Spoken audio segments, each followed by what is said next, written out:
I know it's almost 5:10. I'm sure people are coming on their way. So are you glad that you see now more people, Carolyn?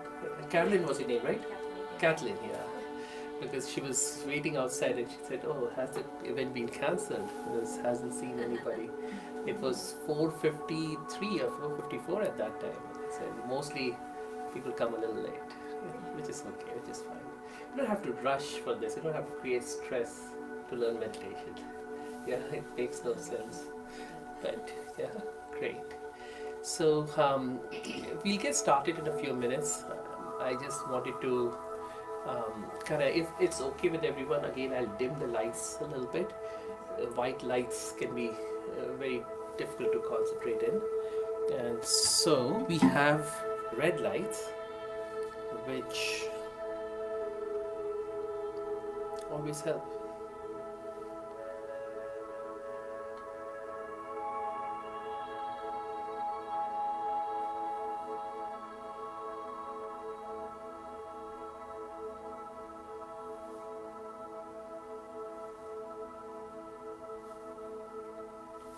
Everybody okay? Yeah. The reason why I ask about the red lights because sometimes people find it weird, red. Yeah, so. But red is a very soothing color. Actually, in medicine, we like to use greens and blues in hospitals and all, but red has its own very beautiful importance, which I had shared last time. But we'll talk more about it from scientific viewpoint. All right, so let's sit relaxed for a few minutes. Take a deep breath.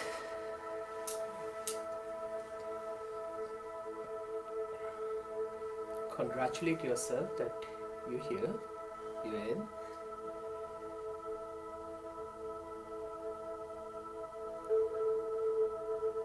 You could easily have been doing something else. You could easily have been wasting your evening, Saturday evening. But you're here in the company of like-minded people, all wanting to progress, all wanting to explore what's best inside them and in the world.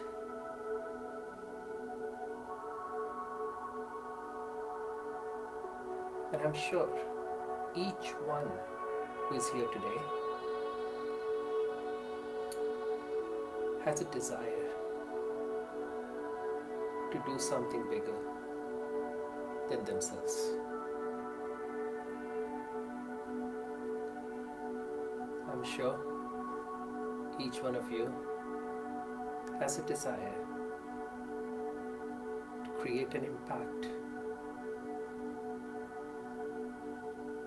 on the world.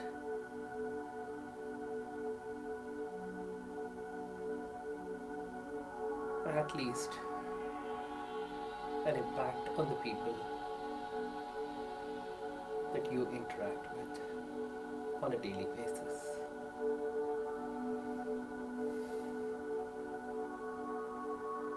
So truly congratulate yourself. Thank yourself.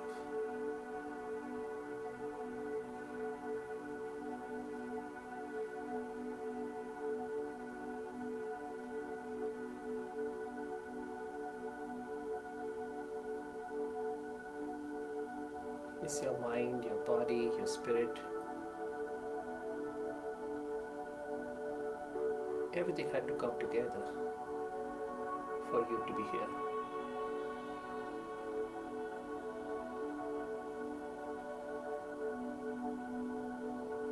So thank your body. At the last minute,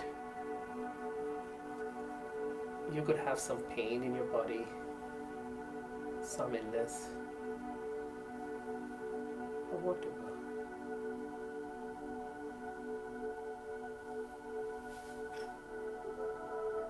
Thank your mind. At the last minute, your mind might want to just be lazy.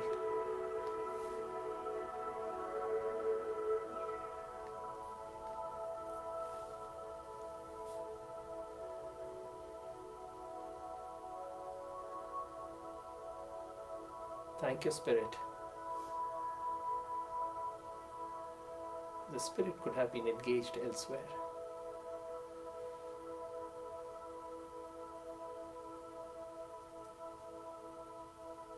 There's so much mundane going on in the world.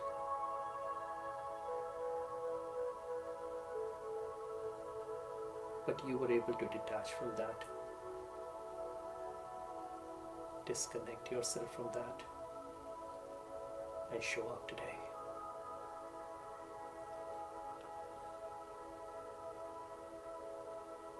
Thank the universe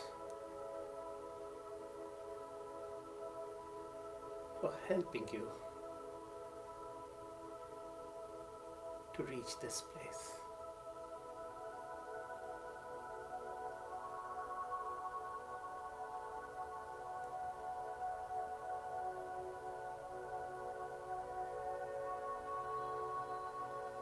Honestly, it's no joke.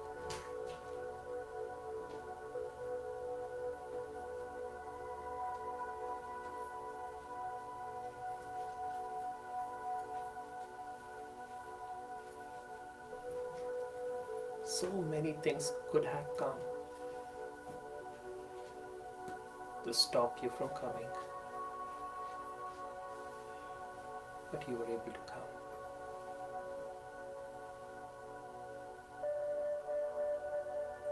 There's a reason for you to come. There's a higher purpose.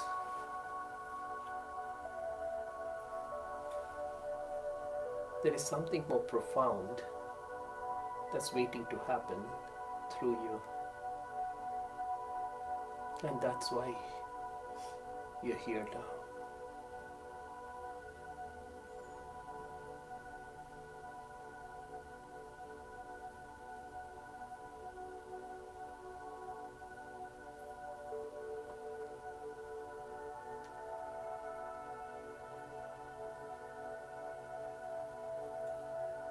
For a little bit, try to feel as if you have detached yourself from this body of yours that's sitting on the chair here in this room, and you're hovering above the body. Feel as if there's no ceiling or any rooms above this space. And high up, you can see yourself, your body sitting on this chair. And from this vantage point, you can see very clearly all the forces of the universe, the will of God, helping and guiding you to come here.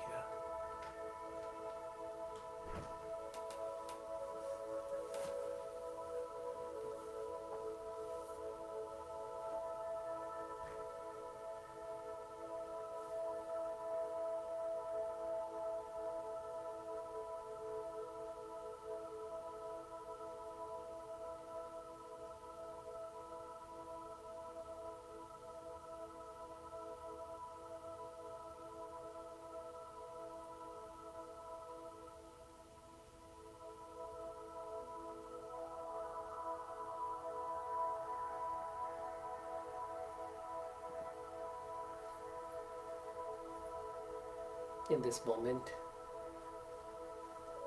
you feel more blessed than you've ever felt before.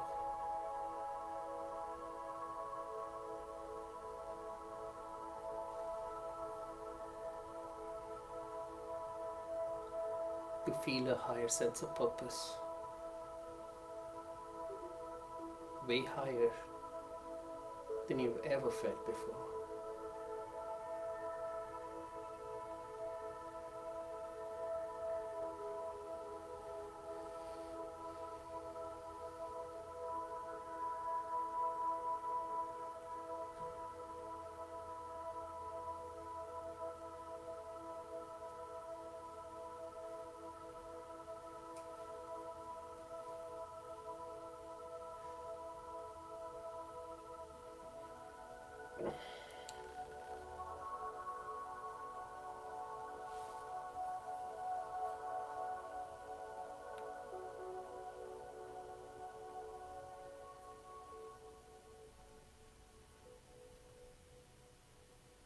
Thank you.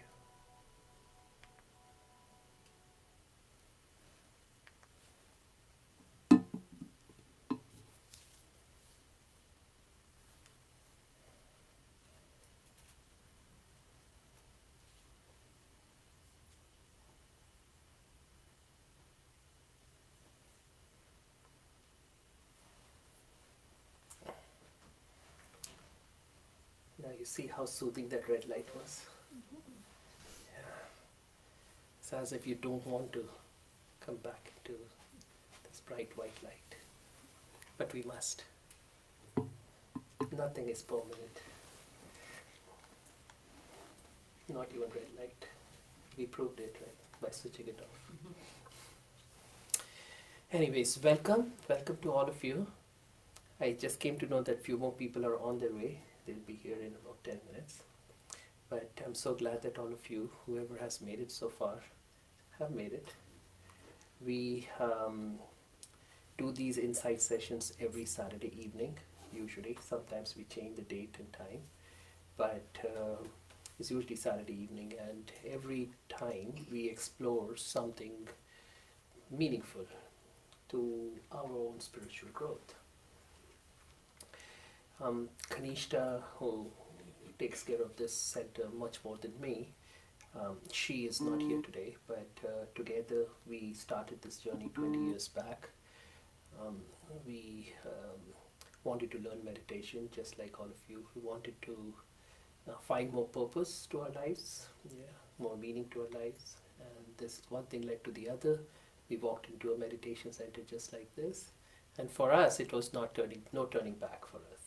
We realized as we were learning the meditation course, it was as if all the pieces were falling into the right place. All the questions were getting answered, and as if a new us, new me, new her was emerging every day as we would go to the meditation center. So anyways, just a couple of announcements before we start today's session. For those of you who have come here for the first time, there are bathrooms at the back. There is water here for you to drink. We have a meditation room which we call as Experience Lounge. We meditate there on a regular basis. So that space holds a lot of peace and positive energy. I invite you to sit there if you want to.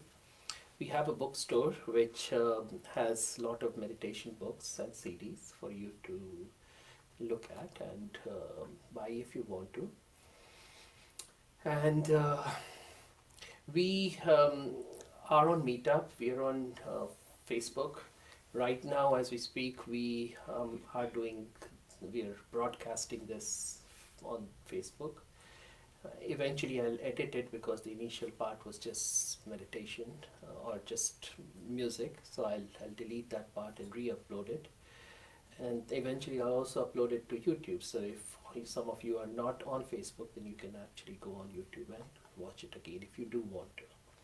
Or if you are not friends with us on Facebook, if you don't know about where we or what is our Facebook account, it is Brahma Kumari South Carolina. Yeah, many of you are already on the Facebook account, so um, rest assured that we really don't post useless things. We don't overpost, we don't overwhelm others with our posts, and so it's very infrequent and only meaningful ones. So you're welcome to do that. Any questions? Everybody is nice and comfortable. As I've mentioned, there's this air conditioner I can switch on for cooling or heating anytime you feel that it's getting uncomfortable. Yeah, there are fans, there's a lot of things. Just let me know how you're feeling and we'll make that happen for you. That's it, I guess. And my other request was that if you could switch off your cell phones, that would help you. Many times I find it's not necessarily for me. Others, of course, do get disturbed if it rings, but more importantly, for the person whose cell phone rings, suddenly they find themselves, it's so embarrassing for them. And I've seen them get so uncomfortable. Darn, why did I not switch it off? Why did I not do that? Yeah, unless you have some emergency that you may have to respond to, and switch it off. In a way, switching off the electronics allows you to switch your inner being on. Yeah, and it helps. Yeah, in so many places, I came to know in schools, I guess nowadays the kids have to lock their cell phones inside lockers or something, or they are allowed to take it to the class. In the class? Yes. I heard that somewhere, I think maybe in Europe they have started or something. Yeah, and I know of some meditation retreat centers, retreat places, and not about Brahmakumaris, but other places where they're like 7-day retreat, silence retreat, where they'll give you a locker and you put your cell phone and everything in there. So for 7 days, it's like a detox from all that. Yeah. That will be a bigger torture. That will be more stress. Yeah, no, that won't be easy. So anyways, a little bit helps for yourself. In Australia, they have, if you go to a restaurant and if you put your cell phone out, they give you 10% discount. No. Oh, that's so cool. Something they Yeah. started. I'm a big five. I got 10 phones. If it was free. That's a one-time discount for all your electronics. Yeah, so anyways, a little bit about the Brahma Kumaris. We are an international organization. We have centers all over the world. All centers are kind of, in a way, look alike. We all have a meditation room. We all have a place where people can meditate even when the sessions are not going on. All of the meditation centers provide free meditation classes, courses, seminars, lectures of these type. And some offer in different languages wherever as it's needed. This whole organization dates back to 1936. So it has been out for quite a while. Truly speaking, it is, in a way, is the single largest spiritual organization in the world at this time today. Yeah, with something like 6,000-ish centers in virtually every country in the world. Virtually every country. Even if not officially, unofficially, it's in every country. So what has really allowed this to grow and bloom is because the organization and the meditation that the organization teaches tries to help people connect to their innate goodness and to be able to help it grow and blossom. Yeah, it gives all this unconditionally. Whoever walks in, yeah, the same we have done for the past 7 years. We have been here. Whoever has walked in, we don't distinguish between the rich and the poor anywhere in the world in Brahma Kumaris. That's why the reason why all these sessions are free, because everybody asks us, how do you do this on a regular basis? It's free. It's because the founder of the organization always felt that, actually there are 3 reasons for that. For many people ask that, why is it free? So there are 3 reasons. First of all, this whole information is so divine, so godly, if you will, that and it truly is God's knowledge. And we can't capitalize on something that is given by God. Yeah? people are doing that, right? In water, people are trying to sell water and air and so many things. But God's knowledge, how do we capitalize on that? That's one thing. The second thing is the peace that you experience within yourself, yeah, the fulfillment that you experience as you try to connect to your inner being, to try to understand who you really are, is priceless. Yeah, there is one person recently who started doing meditation, and she said that I have started feeling less angry, and my family life, my married life is so much better. And actually, when we did the session there, her husband was sitting there too, and the husband says, "I certify, I agree, I testify that she has less anger and things like that." And so now, how much money do you charge for, or how do you quantify the value of peace inside family? Yeah. And thirdly, he never wanted that anybody who doesn't have money to be deprived of this.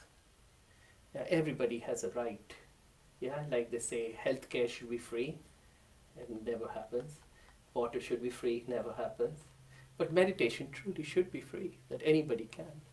Yeah, so it is free. And when people ask, how do you maintain this? How does so the people who are regular meditation practitioners, who come, who enjoy, who experience, donate, and that's how it goes. And so all the donations are tax free if you ever want tax receipts.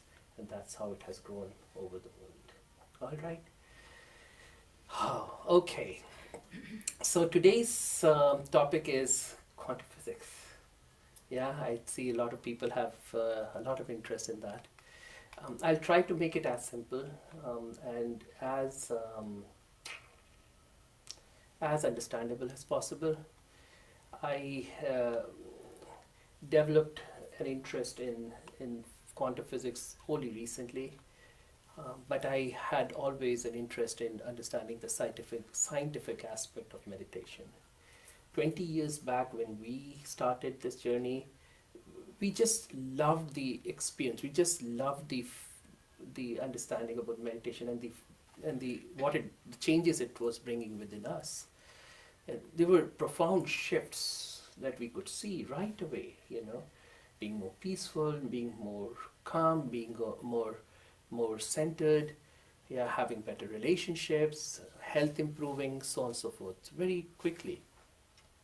But as I would try to explain to many of my colleagues, because I am a doctor, that's my practice, yeah, and as I was trying to explain to others, people would kind of feel this very esoteric, very abstract, and so I wanted to go a little bit deeper into scientific aspects so that I can explain to them.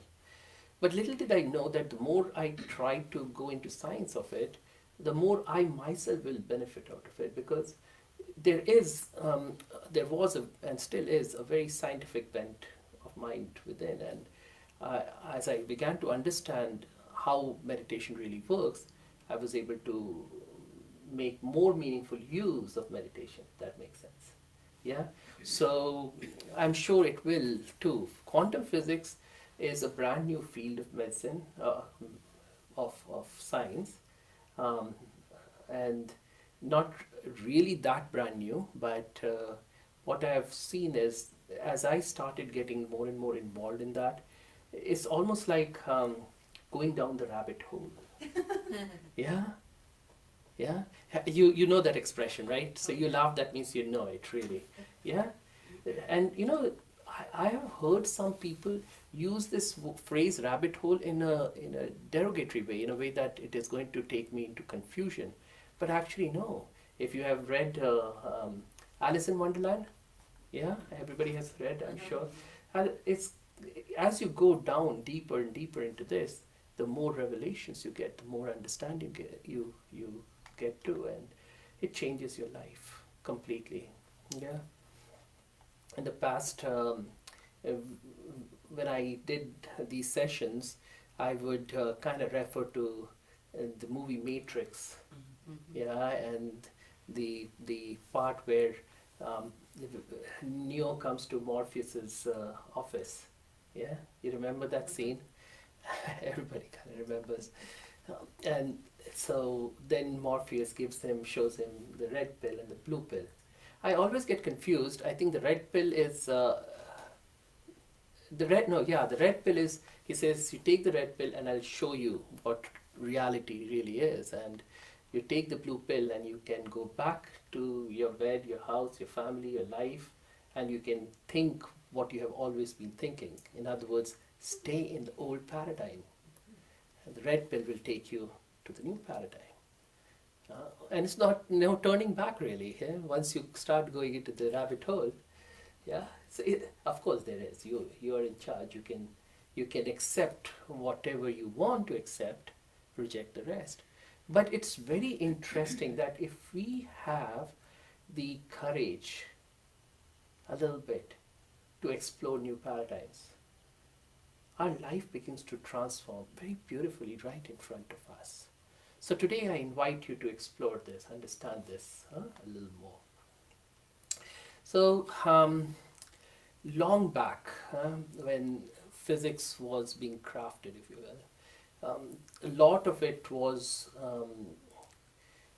in a way a brainchild of Newton, yeah, which we call as classical physics or Newtonian physics. And some of the important things of Newtonian physics is that everything is absolute, the matter is absolute, and especially the three things which are length, the mass, and time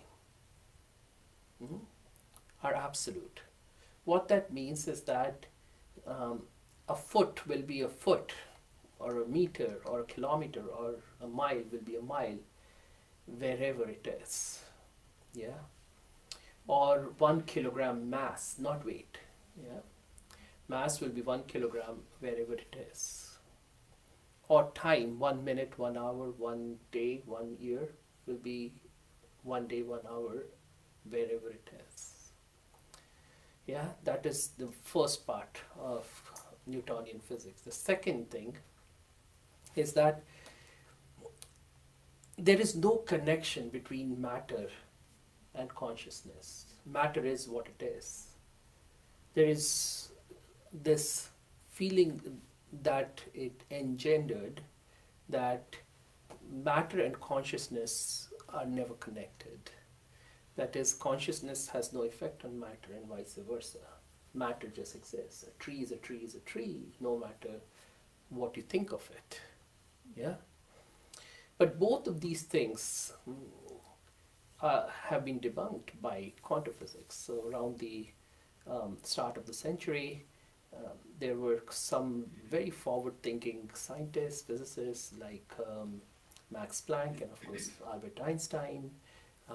There were Heisenberg, Schrödinger, yeah, and many others. Niels Bohr. So several of these European scientists who kind of almost accidentally stumbled upon this brand new field of physics. I feel that science and spirituality will merge, and quantum physics is how far science can ever go before it actually turns into spirituality. Yeah, like you have these I love the way highways are named or numbered in US. So say if you have 696, eventually 696 will merge into 96, right? That's how it is. Or 595 will merge into 95, yeah? So science, you think it as 696, 595, whatever, is merging into the main thing, and that's spirituality. And spirituality is nothing but helping you understand who you really are. It's a practice of living a life of who you really are, your authentic self. All right, so let's understand a few things about quantum physics. And I invite you to stop me if it's not making sense. I invite you to even say things, comment. It's not necessary that it has to be one way. Last time there was so much of discussion, right? But anyways, the first part is really understanding some fundamentals of quantum physics. And I have this board here, so I'm going to use this to kind of start writing. All right. Okay. So let's see. Let's let me at least write here quantum physics. So the first important thing to know is what is matter made up of. Yeah. So let's see if we have, say, a cell phone. Yeah? Car, house, the Rolex watch. Oh, all right. What is? Right. So these are objects. Yeah. What are these objects made up of? So, molecules.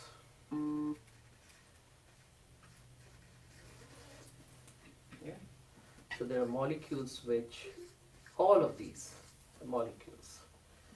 They could be of, like the metal, if it is a metal thing, and if it is iron, so the molecules of iron, yeah, joined together. If you go further this way, deeper inside, these molecules, so you take each molecule and it is made up of small atoms. Yeah, however, 4, 5, 10, well, millions, of course, millions, billions of atoms. I'm just drawing a few. Okay. What is important to know that in this matter, in this object, the molecules are very tiny, and the space between the molecules is huge. Yeah? Inside the atom, the atoms are tiny, and the space between the atoms is huge. Thank you. So now, if I have some mechanism of taking all the free space between the atoms, yeah, or let's go even deeper, there's subatomic particles. The atom is made of neutron, protons and electrons. Yeah, several of them, depending on the molecular weight of the object.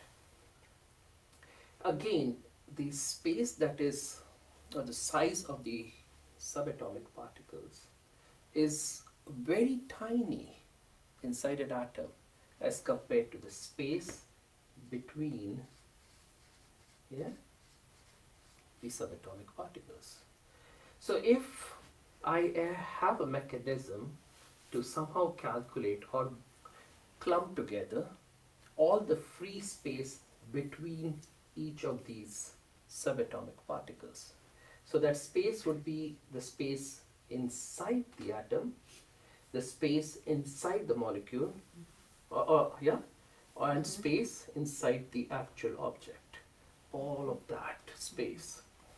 As compared, and while I clump that, I clump all the particles, the subatomic, together. So free space versus the actual particles. What has been found that the free space is 99.9999999 till you get tired. This percentage is really free space of the object. Particles is 0.00000 till you get tired, 1% of the object. Yeah? So the thing that you say is mine, my cell phone. Yeah, nobody should touch it. Yeah, my car, nobody can touch it either. Is how much space? 99.99999% space. So you look at this space and you say it's mine. 0.000001 is what you're probably referring to. Now it's very interesting, because this quantum physics is really physics of the subatomic particles. What they found, very interestingly, that when they were observing these subatomic particles, electrons, neutrons, protons, they would actually disappear. Yeah? They would come in and out of existence. So come in, go out of existence as they're observing it. It's there one moment and it's not there. So again, the cell phone that you said yours is made of 0.00001% of matter, yeah, and that too goes away and comes back and forth. What do you say is yours? Yeah? We get so obsessed, we get so possessive about the things, which truly speaking goes in and out of existence. Yeah. What they found really was that these subatomic particles truly exist as just information. Yeah.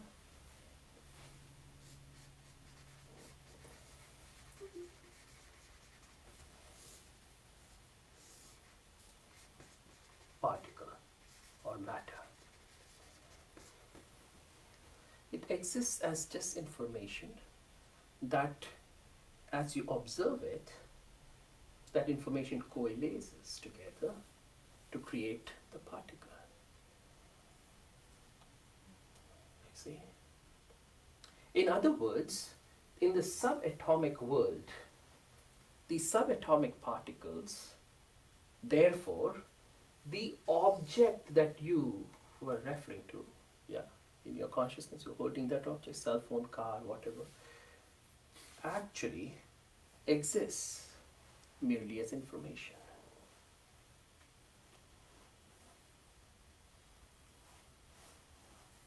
Make sense? A little bit, maybe. In other words, everything exists as a huge field of possibilities.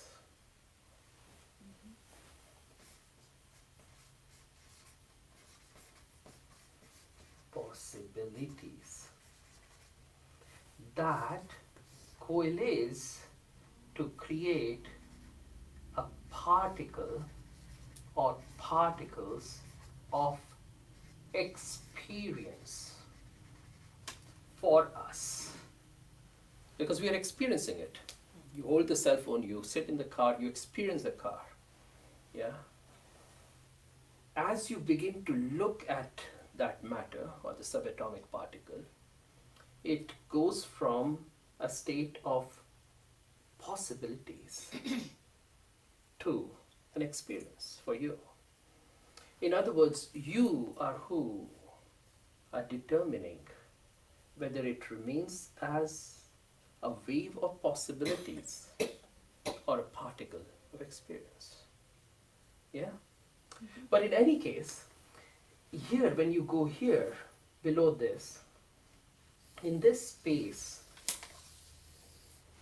when I said cell phone, cars, house, Rolex, watches, whatever you can think of, everything at the subatomic world exists as a field of possibilities.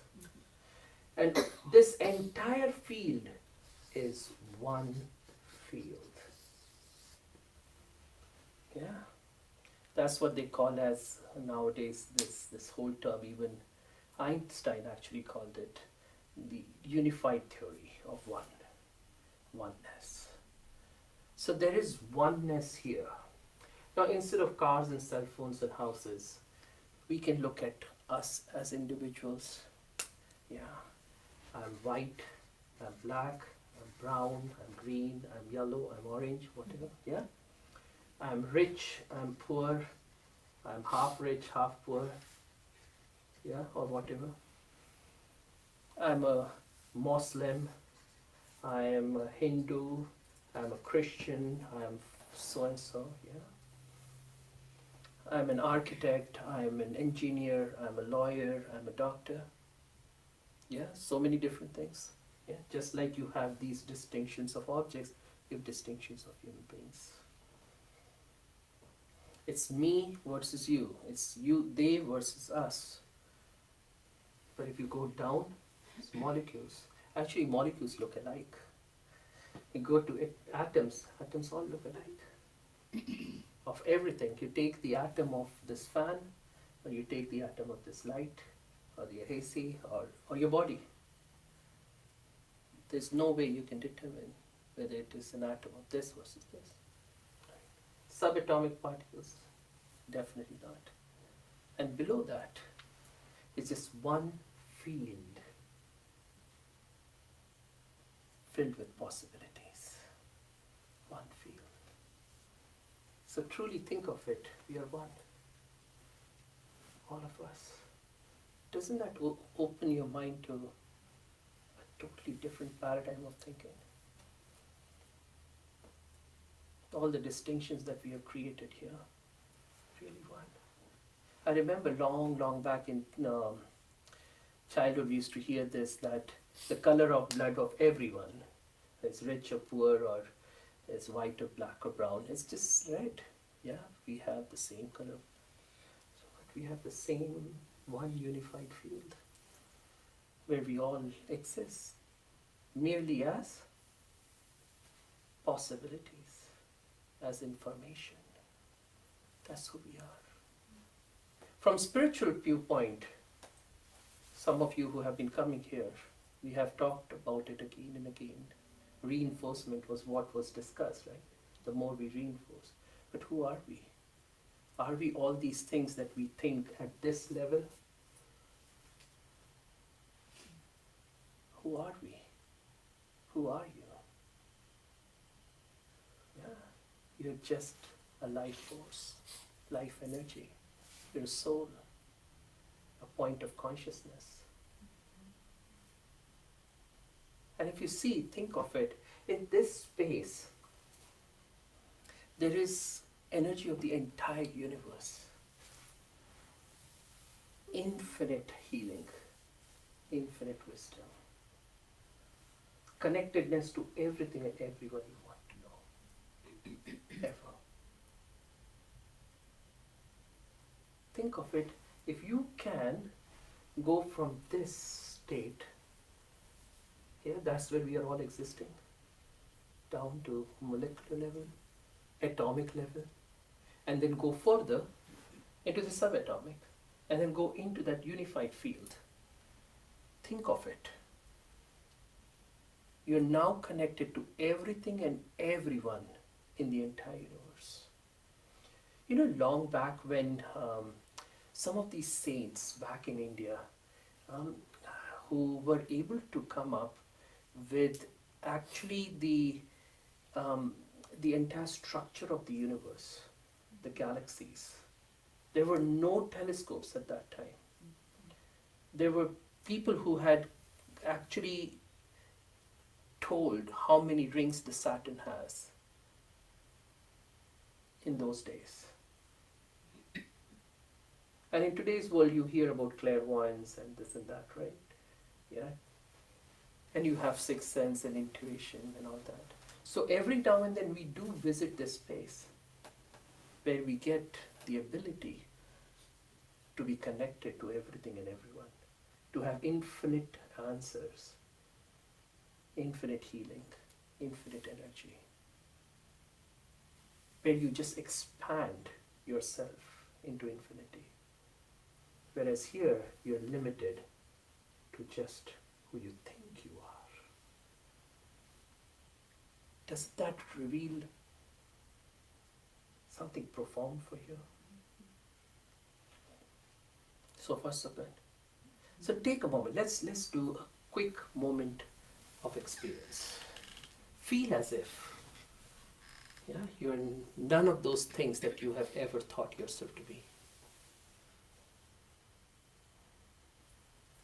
I'm not a writer, I'm not a coach, I'm not an architect, I'm not a rich person, I'm not a poor person, I'm not silly, I'm not stupid, I'm not smart, I'm not nothing.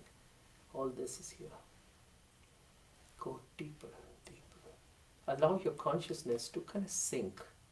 But as it's sinking, it's actually expanding. Allow it to sink. Sink to the molecular level.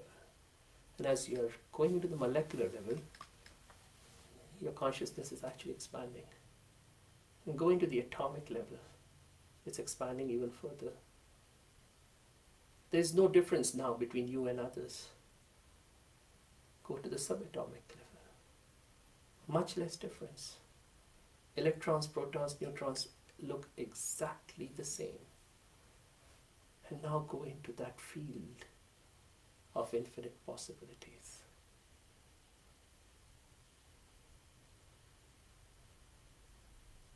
In this space, you're totally connected to the entire universe.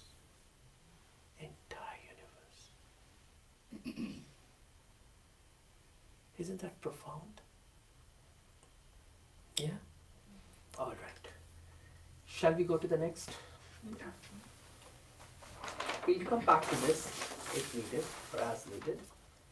Now there's something called as particle-wave duality.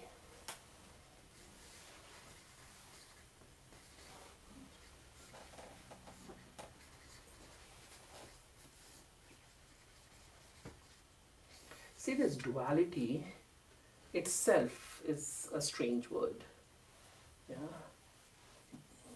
The dilemma, whether I do this or that, whether this exists or doesn't, whether I eat ice cream or not, yeah, or save it for supper lads. Yeah, so duality is a problem. Yeah, and for years and years, for centuries, scientists didn't know when first for light. Everything started with light. Whether light that we see exists as a wave or as a particle. There's a lot of confusion. And it was agreed upon that it exists as wave because of many scientific experiments. The way it would work, the properties of light were, which we would refer it as a wave, yeah, rather than a particle. But then there was some phenomenon which weren't explainable by the wave concept, like the photoelectric effect, and then Einstein was the one who actually, Einstein didn't get the Nobel Prize for the theory of relativity. Do you know that? What did he get the Nobel Prize for? The photoelectric effect.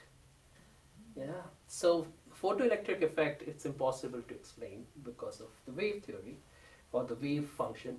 So really then it started that the light exists as particle.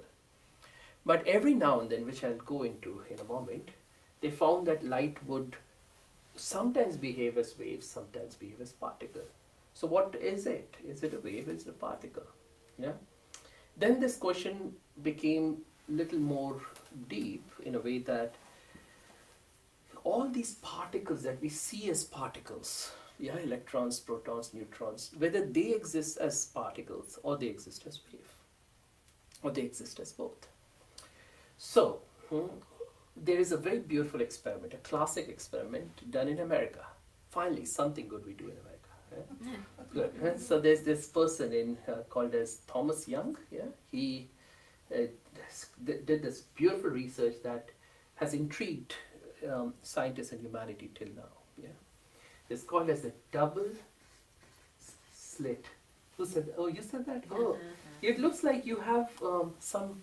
I have a PBS understanding of quantum physics. Oh. I watched a lot of documentaries. The reason I laughed down the rabbit hole was because there was a documentary done about 15 years ago called What the Bleep Do We Know? Yeah, yeah. And then they did the extended version Yes. several years later called Down the Rabbit Hole. Did they? And I have watched both of them. I just put it on the background when I'm like cooking or doing Is that- something else. And so it's all in there and it's all been floating around. So cool.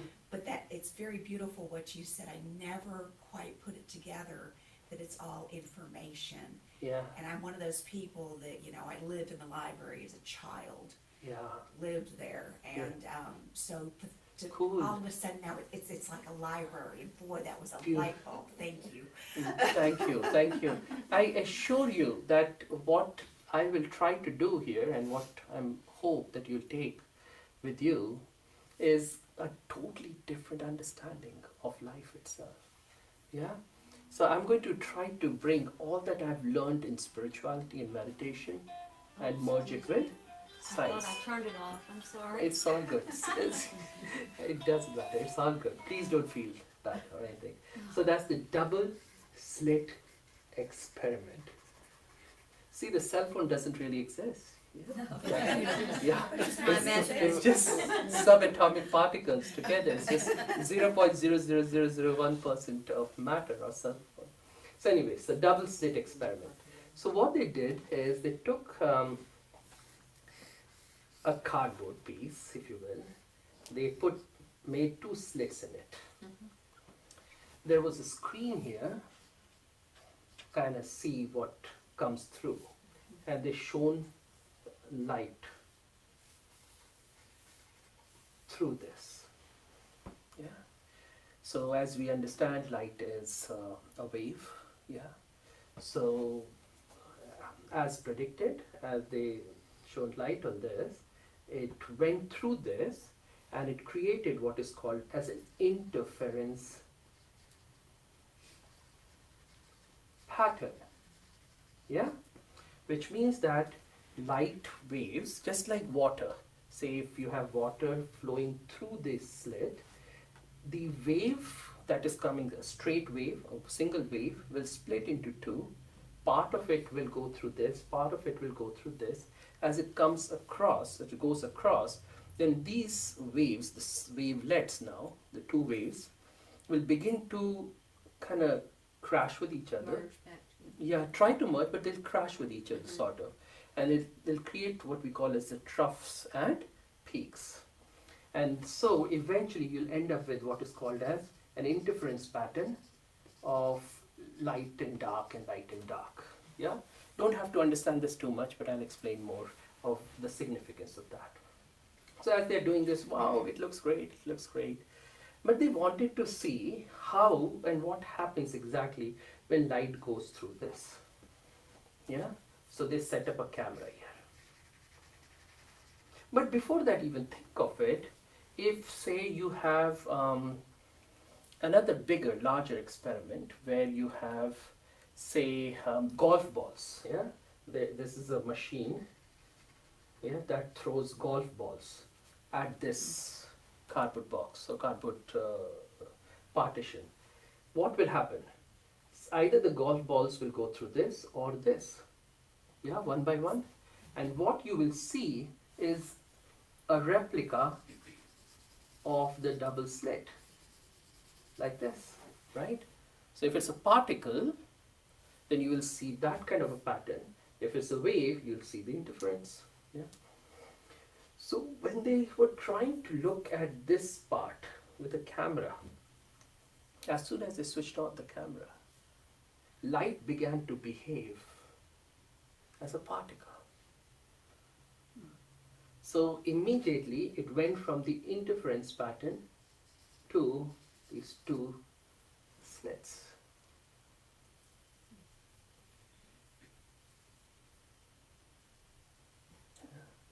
Then they switched off the camera.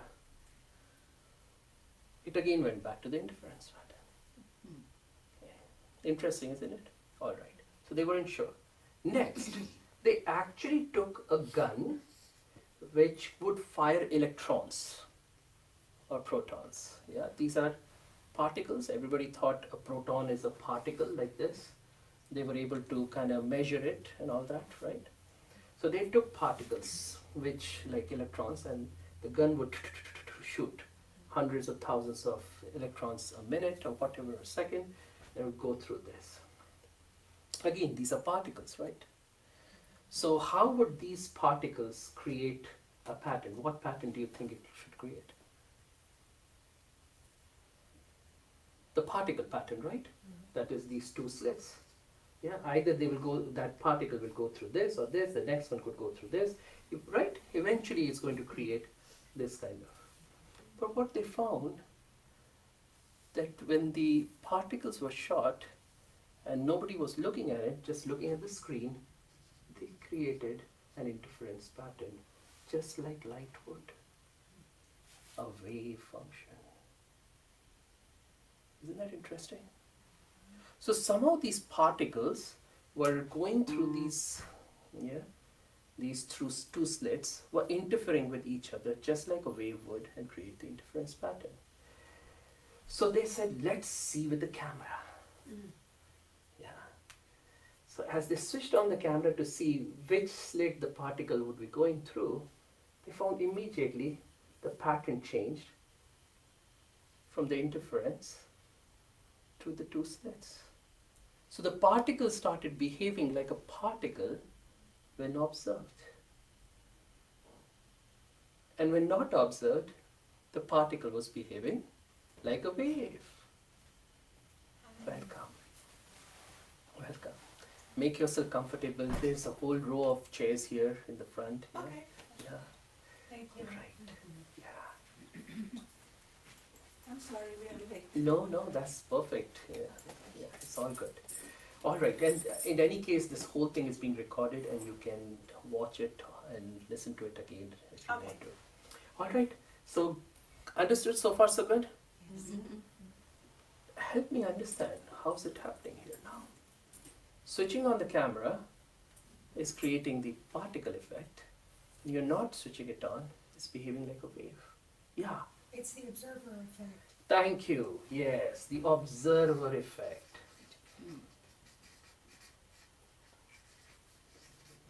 It's like your kids and your cats are always better when you're watching them. They're more chaotic when you're not looking. Good, good. That's a That- good thing. that- yes. Very good explanation. That's it, yeah. Yeah. Actually, we talked about it last time. We call it in medicine as a placebo effect too. Yeah, when what we think affects the outcome of something. In statistics and other things, we call it also as the Hawthorne effect. Have you heard of Hawthorne effect? Hawthorne was No. Hawthorne is a town close to Chicago where in those days there was a big mill that they had come up with, and there the performance of the workers wasn't the best, and so they said, let's just put up surveillance cameras or just try to survey or look at how the workers work, how long they take breaks, when do they come back, and this and that, how many bathroom breaks, how many coffee breaks, how many so on and so forth, when they enter, when they leave, and so. So they just told everyone that we're going to observe, just observe, do nothing but observe, and suddenly their productivity skyrocketed. Doing nothing, just observing. And that's what we call in medicine too, or in science or in scientific experiments, the Hawthorne effect, the observer effect, which is very difficult to actually eliminate. You know? If I'm, say, studying the effect of a medicine on someone, and the person already knows that he's getting the medicine, that's what we called as placebo effect last time, then the effect changes, the outcome changes. Sometimes there is no medicine, just the thought of getting a medicine actually changes the outcome for the person. So anyways, the observer effect coming to here. This takes us to this understanding, clear understanding, that we have an effect on everything around us, including matter. We have an effect. We always up and now thought that matter is there, we are consciousness. Yeah, if we do understand consciousness and we are consciousness, there is this feeling, what it engenders actually is a feeling of being a victim. Victim of things around us, victim of life, victim of people around us. Yeah, it is what it is, this is how life is, yeah, and we have nothing that we can contribute, we cannot change things around us, we end up into that victim consciousness, which I'm sure everybody is very familiar with. The interesting thing is that we can change everything, and I'm going to explain this even more. So what happens is when the observer is looking at the particle, yeah, looking at what is going through, it changes that particle from a wave of possibilities to a particle. Because otherwise that particle actually exists as just waves of experience, waves of possibilities. and it coalesces into or collapses. This is what is called as the wave collapse theory or wave collapse function. The wave collapses into a particle and it behaves as a particle. Now, if you go deeper into this, I'll explain much more of this in a moment. But let's see from the practical spirituality point of view or life lessons point of view. If you are, let's say, say there is a problem that has come, an adversity. Yeah? You look at this adversity, say, oh, a big problem in my life. You, this is you. You look at this as an adversity. There's another person, say your neighbor, looks at the same thing and sees this as a blessing.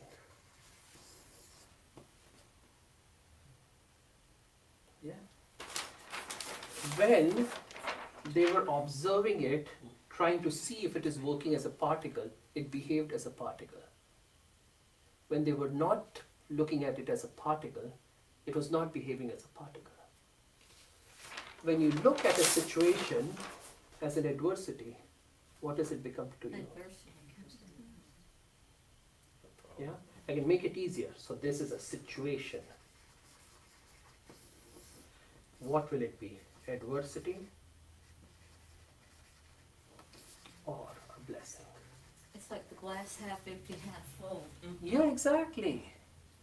These are all, what I'm trying to say right now is a little fancy, yeah, aspect of what you already know. You see, I'm not telling you something new, yeah, but giving you a different perspective to life.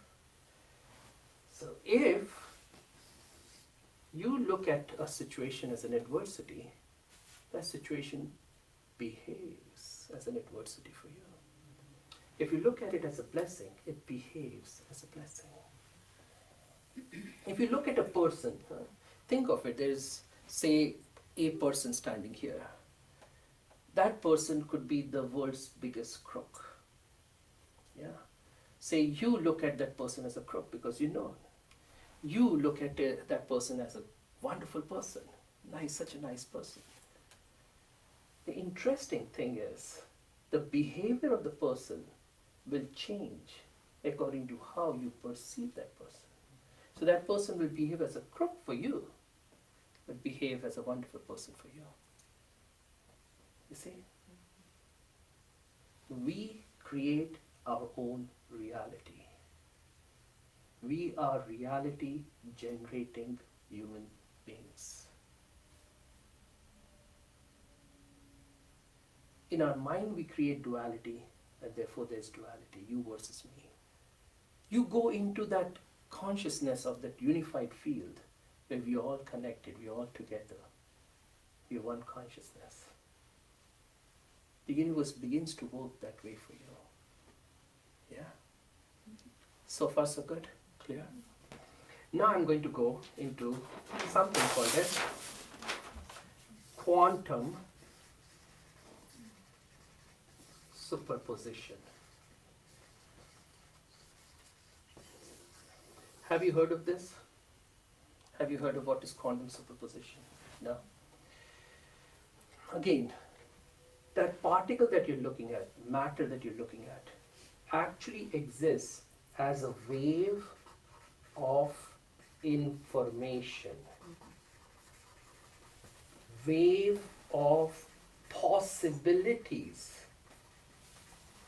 And how many possibilities? Infinite. Infinite possibilities. Thank you. It exists as infinite possibilities. So if you have an object, a subatomic particle, they found that it actually exists in infinite forms, infinite positions at the same time. And they actually scientifically were able to prove at least 8, 10, 12 forms and positions. In other words, it's not two different objects. The same object existing here and here. sorry, I know I feel I'm losing you. No. Yeah? Yeah. Truth of the matter is, the same object exists here, here, here, here. It could be oblong here, it could be this here, it could be like this here, it could be like a star shape here, it could be anything. It exists in all these different forms, infinite forms, and infinite places at the same time. That's quantum superposition. And then when you try to look for it, you say, let me look for it here. It coalesces, the wave of possibilities then collapses into one particle of existence for you, depending on how you look at it and where you look at it. If you want to look at it as a circle or a sphere, it will become a sphere for you. If you look at it as want to look at it as a square, it will become a square for you. It will manifest itself to you the way you perceive it to be. Katrina is like, what the hell? What the blip?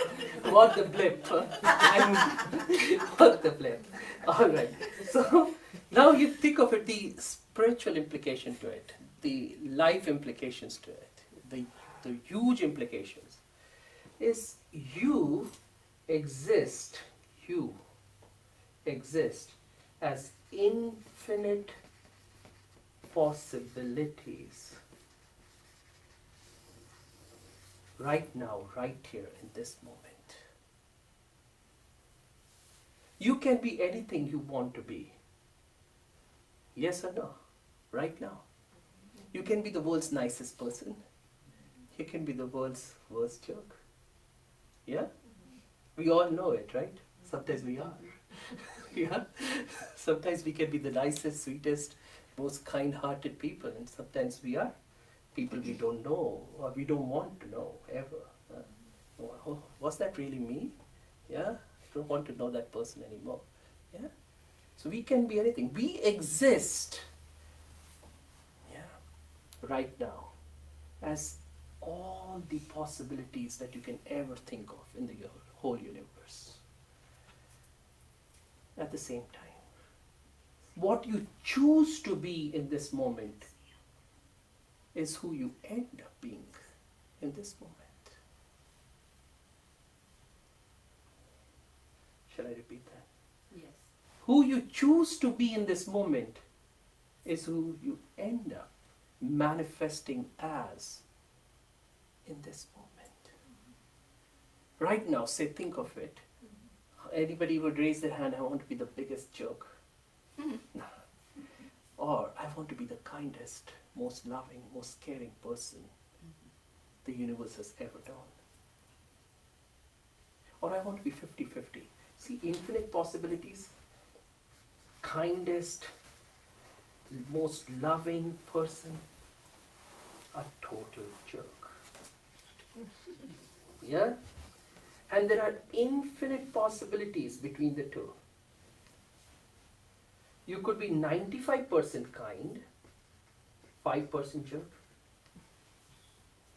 You could be 5% kind, 95%.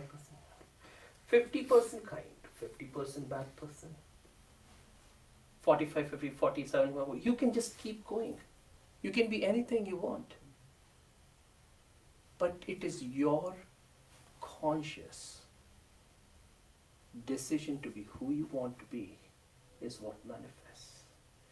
Unfortunately, we are making that decision to be who we want to be very unconsciously. When I began to understand this, I said, I want to make that decision consciously. Say, think of it, somebody is hurling a stone at you. Yeah? Now that stone is coming, you see it coming. It's up to you. There's infinite possibilities that can happen right now. You can choose to stand straight, be frozen in time and space and let that thing hit you on your head. Or you could duck. Or you could take another stone and throw it back. You can do a lot of different things. Whatever you choose to be is what you end up doing. Most often, we end up living very unconsciously in a reactive mode. A mode which we have programmed ourselves to be in. Yeah. Which is usually not this. It usually goes towards this. Yes, no? And that's what you end up becoming. And at the end, you're like, why was I like that? You practice this more and more and more times, and the repetition kind of makes you more reflexive, and you end up choosing that possibility out of all the infinite possibilities. You really are able to get what I'm saying by infinity? Infinite possibilities. And how many possibilities do you know of someone who comes and says something bad to you? One. I'm going to say something bad to that person too. Yeah? That person did this harm to me. How do I come up with a way to give back to that person? Yeah? That's one possibility that we are so stuck in. And see how many infinite possibilities exist. That's quantum superposition. Isn't that profound? Let's take a few minutes to really get that inside us. There's a lot more. We'll talk about that in a moment. But we don't necessarily have to. We can leave it for another session. Because whatever we have talked about, I want that to sink in. Because that's what can help us transform our lives. So, any questions? Yes, I have one. So how do you access all those infinity possibilities? Because they exist. It's your choice which one you want to choose. Yeah? In your fridge, it's your fridge. You have a cake, you have ice cream, you have cookies, you have broccoli. Yeah? you have fresh fruits. Broccoli is your favorite thing. Yes, for you. Cool. And even your daughter, right? For you, because you always have Yeah. broccoli. Yeah, I love broccoli. Actually, Kanishta has grown a plant of broccoli, and such wonderful fresh broccoli comes out. We don't even cook it; we just eat it right off that. Yeah, it's so fresh. So think of it. It's your fridge, and it's your choice. Would you ask the question, how do I access the things in my fridge? They're your fridge. They're those items that live in your fridge. But don't you have to change the way you think? Exactly. That's all you have to do. Your choices. You have to change your choices. But I feel like, everything is very fast-paced, and making a decision in a situation when somebody, for example, treats you bad, and making that choice, and kind of what you said, how do I make that choice in that moment? What are my choices, kind of? But I feel like with that knowledge and with meditation, what I Yeah. experienced in the last couple of weeks, Yeah. not always, but sometimes I'm able to just slow everything down Good. and stay with me and really think about the reaction I'm giving, the Yeah. way I'm about to feel about this, Yeah. and just calm myself down. Good. Exactly. That's what we have to do. We have to slow time. And this is what I'm going to go to in a little bit. How time can be slowed. How time doesn't really even exist. It's just a figment of our imagination. We'll go into that in a moment. Yeah. But truly, yeah, that it is in that moment, if you expand that moment. Yeah, like when you, I don't know, have you ever done movie editing? Anybody does movie I editing? know what you're talking. Screen by Yeah, yes. clip Yeah. by clip Clip. by clip. Yeah. And actually in iMovie and all, if you can actually stretch it. So 1 second could fill your whole screen, or you could collapse it. 1 hour could be just this much. Yeah? And so you can in that moment expand time, the second, the moment, and get yourself enough space, yeah, to be able to make that decision. But still, now you understood, right? All these possibilities are there at your disposal. You have just got to be careful of the choice you make, because that's what is going to manifest for you, and that's who you will become. Answered? Question answered? Our choice is based on our state of mind at the time, right? Yeah. So that if we are irritated already before the situation happens, So whose response mind is it? Is the it yours? response is going to be different. Right? Whose, yeah. So whose mind is it? Is mine? Yes. It's like a fridge. Yeah, it depends on what you stock in your fridge. Is your fridge your neighbor's prerogative? Or is it yours? Does your neighbor decide what you fill in your fridge? Yeah? Hopefully not. Yeah? It is your prerogative. Before even you get to that state, Yeah? so Yeah. be cautious before that. Yeah. What you feel in. What you are filling in, what you're holding in your mind. Yeah, I like that somebody, it became quite popular on Facebook, this picture where, or some story that somebody bumps into you, yeah, into your elbow, and you are holding a cup of, Oh, yeah. yes. So what is in the cup is what you'll spill. If you have coffee, you spill coffee. If you have Coca-Cola, it will spill Coca. Whatever it is. If it's nectar, you'll spill nectar. So what do I hold within myself? So this is what takes you to that understanding. What am I holding?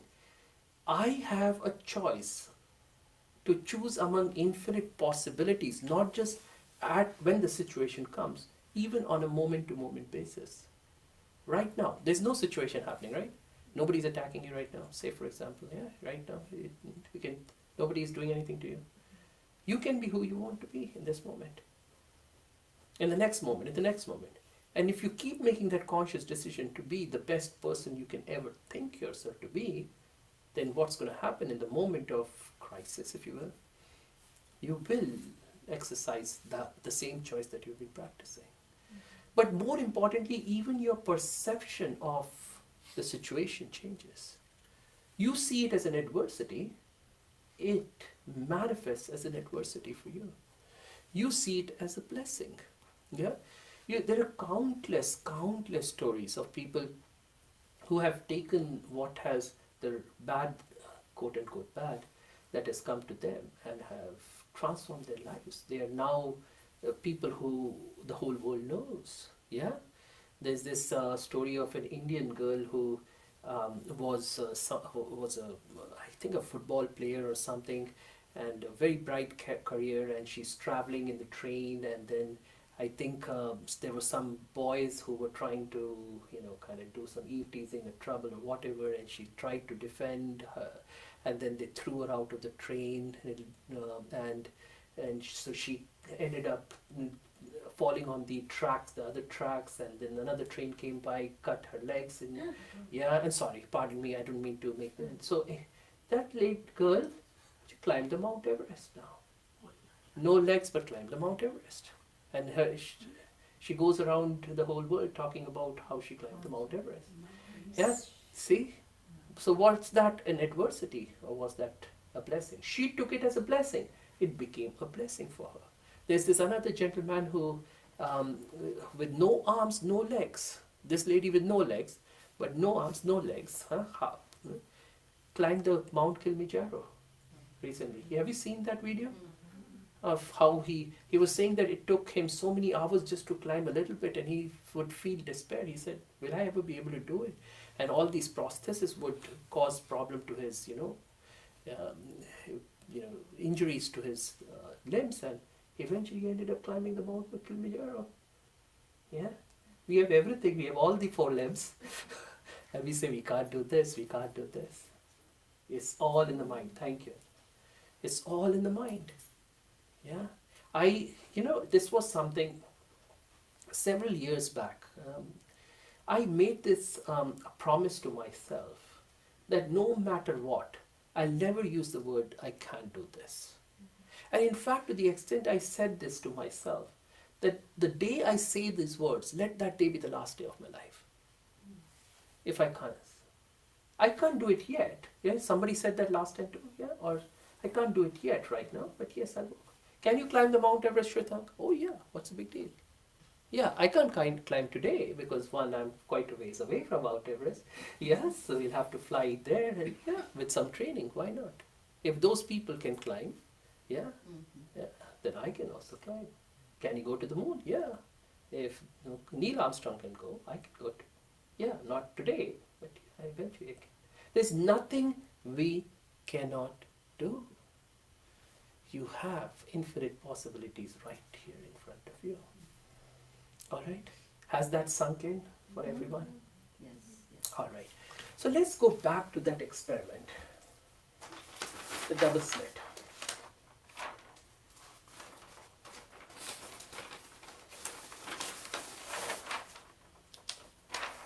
So in this, when they were firing these electrons through this, one after the boom, boom, boom, boom, hundreds of thousands of electrons at the same time, they thought maybe somehow what's happening is these electrons themselves are interfering with each other, but they're still living as particles, but somehow they're interfering with each other and creating a wave-like pattern, although they are not waves.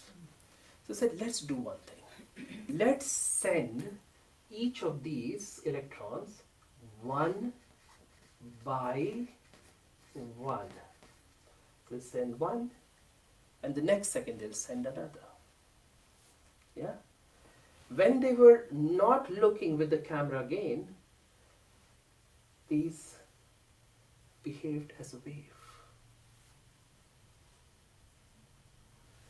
Can you understand the implication of this? But they are all one too. Yes, they're all connected. In a way, you add even more. You say, I'm sending one at, say, 7:05, the other at 7:06. These are discrete time intervals. 1 minute or 1 second or 1 microsecond or 1 nanosecond later. What it seemed as if, when they were doing the experiment, that this electron that has already been fired and has already crossed through the slit would interfere with the electron that has not even left the electron gun. Yeah? So really speaking, at the subatomic level, time doesn't even exist. Is it making sense? Give you more information here. So, as I told you, when they have the camera on, it started behaving as a particle. When the camera was off, started behaving as a wave when you're not looking. So they did this interesting experiment where they switched off the camera, which means it's behaving as a wave. So they switched off the camera, let this thing pass through, begin to create the wave, but before it actually hits here, they switched on the camera. Scientists thought they were going to be smart. Yeah. You've got it? So they waited for those electrons, if you will, to pass through the double slits, but not yet reach there, and they switched on the camera. And what they found was a pattern of the double slit, which means that it behaved as particle. It behaved as a wave. It went in through the slits as a wave. But it doubled back on itself when it came to know that I will be observed, and behaved as a particle. You remember when I said earlier, Newtonian physics talks about time, length, that is length, width, height, and weight or mass as absolute. 1 kilogram is 1 kilogram wherever you go. 1 kilometer or 1 mile is 1 mile wherever you go. 1 minute is 1 minute wherever you go. But truly think of it from your consciousness point of view. Is it the same thing? And I'll explain to you how. If, say, you are very tired Yeah, even if you are an avid runner, is there somebody here who's an avid runner? Yeah, yeah, miles after miles you can gobble up. Yeah, is there somebody here like that? No? Okay, even if you are, let's imagine. Alright. No, I'm sure there is that, you remember the infinite possibilities? There's that avid runner within you. Yeah, alright. So you choose not to be, that's why you're not. But so, alright, so you think of yourself as that. But now you think you're very tired. It's been a long day, long week. You're not feeling really good. Yeah, you're a little sick, down with flu. What does that 1 mile feel to you? 8 miles. Yeah, Right. it suddenly expands. Yeah, When you're heartbroken. yeah, very heartbroken. Yeah. Or now let's look at time. You are with someone who you really love, you really care about, and that 1 hour, yeah, goes so fast. Oh, it's already time to go home. Yeah, yeah, right? Yeah. Whereas think of it, a boring office meeting.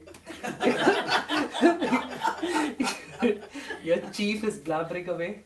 Yeah, yeah, blah blah blah. So much, the stocks going up and this going up and your performance going down, and you need to speed it up, and you're not producing enough, and you're listening to all that garbage.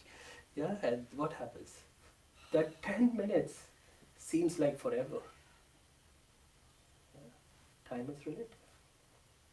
Weight, 1 kilogram of weight for somebody like Arnold Schwarzenegger, he with his little finger he can do this. Yeah. For a baby, it could kill the baby. Yeah. So depending on what state you are in, everything becomes relative. You, therefore, with your conscious choice, change your state and therefore change how you perceive even all these 3 things. When you say, oh, my space, nobody should invade that space. Yeah. What is that space? My time. What is that time? Think about it. At the subatomic particle level, we already proved it. That time doesn't exist. How can something, yeah? You think of it, you are coming here to this meditation center. Huh? You come this weekend and somebody else came last weekend and you're both communicating with each other right now. How's it possible, right? That's what they were doing. At the subatomic level. And you can too. So if you understand this, this takes us to a very beautiful concept called as quantum entanglement. Have you heard that? Yes. Yes? Quantum Yes. entanglement. Is that the one where you take one and you throw it on one side of the universe and you throw it on the other side of the universe and they're still acting the same? Correct. Yes, yes. Yeah, that Einstein couldn't really understand it very much, and he called it as a very interesting statement that became very popular, called a spooky activity at a distance. So what they found is that if there are 2 particles which somehow get entangled as they were being created, they were created in the same movement, if you will, then they become entangled. And now anything you do with this one will start replicating. So if you spin it in a certain direction, there will be a reciprocal spin in the other one. Even if you move these particles billions of light years away, you throw one in another universe and the other in this universe, they will still be entangled. Yeah? And according to Einstein, no information can ever travel faster than the speed of light. So there's no way that the information could have traveled from one to the other, but they are entangled. What does that tell us? You're looking for the bathroom? Yes, please. It's straight there. First one. Yeah. First one. What does that tell? So if there is this space between the two, 1 billion light years.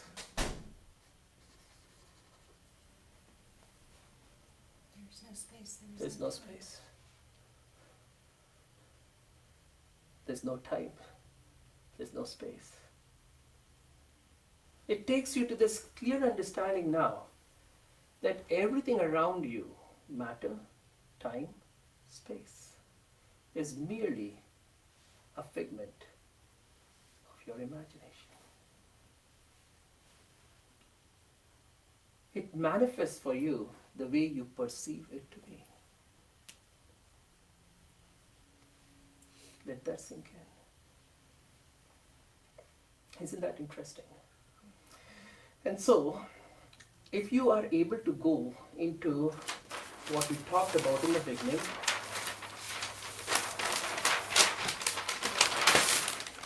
the quantum field. This is where time, space, and all matter collapse, disappears. You enter into infinity in this space. This is the space that the ancient mystics, the yogis, have always been able to access. This is the thing that Raj Yoga teaches you to. Every day we go into this space and experience infinity. And you can do it too. The more you want to stay stuck up here, choice is yours. The more you want to stay down here or go in here, you can go here for as long as you want, as often as you want. And actually you can exist here too. Where you have infinite space, infinite time, infinite possibilities. Think of it. You can be Spider-Man, Superman, Batman, Robin, all of the above at the same time. You can be anything. In other words, you can be whoever, the highest achiever ever. That's how people have been able to achieve what they have to achieve. That's how people are able to make an impact. You think of it right now, if I say, can you come for meditation? Many people you say, can you come for oh, I have so many things to take care of. I have this to do, this to do. Yeah. There's so many things that keep you stuck up here. They did an experiment, I've shared this before. I'll draw it out for you so that it will make sense. On some of the Buddhist monks, yeah? And so there is something called as positron emission tomography, PET.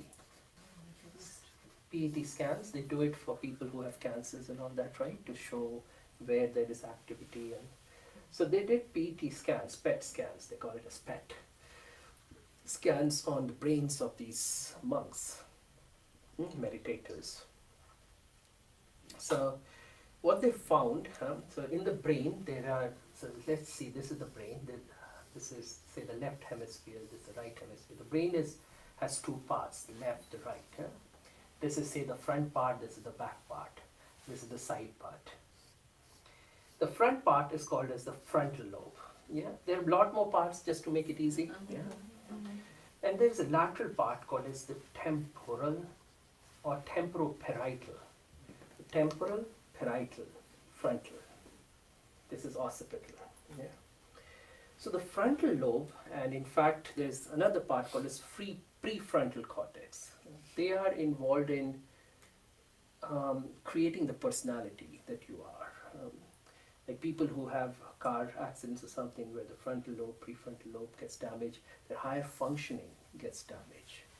So in other words, the ability to process information in a very meaningful way, yeah, to be able to function truly meaningfully, that's the frontal lobe.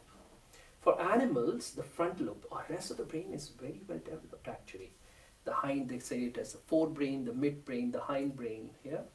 The hindbrain and midbrain are very well involved, well developed. The forebrain is not. But even in other mammals, you'll have rest of the things, but the frontal lobe, only us, we human beings, have the privilege of having that really well developed, especially the prefrontal cortex. So they looked at the activity of the frontal lobe, but at the same time they looked at the activity of the temporal and parietal lobe. The temporal and parietal lobe are very involved with time and space. That's why we call it temporal time. Parietal is with space. So, like our understanding about how much space I need to live, how big a car I want, how big a house I want, and so on and so forth, right? All those things decide. And the time, boss says I need this thing done today and I have enough time or I don't have enough time. So the time and space constraints is the temporal parietal lobe. They found that after meditation, the activity of the frontal lobe increased considerably and the activity of the temporal parietal lobe decreased proportionately. So this whole fixation, if you will, that we have of time and space constraints, these yogis, these meditation practitioners were able to transcend that. And only when you actually are able to transcend, this becomes more active and you are able to perform at a level that you could have only imagined. Yeah. There is a possibility to understand. And what these people, what yogis are able to do, what meditation enables you to do, is to go into the quantum field of infinite possibilities, where there is no time, no space, because there is no matter. Yeah, and I say that joke many times. If there's no matter, then it doesn't really matter. Yeah, yeah. It's doesn't. mind over matter. If Mind you don't over- mind, it doesn't matter. Yeah, even that. If you don't mind it, it doesn't matter. Yeah.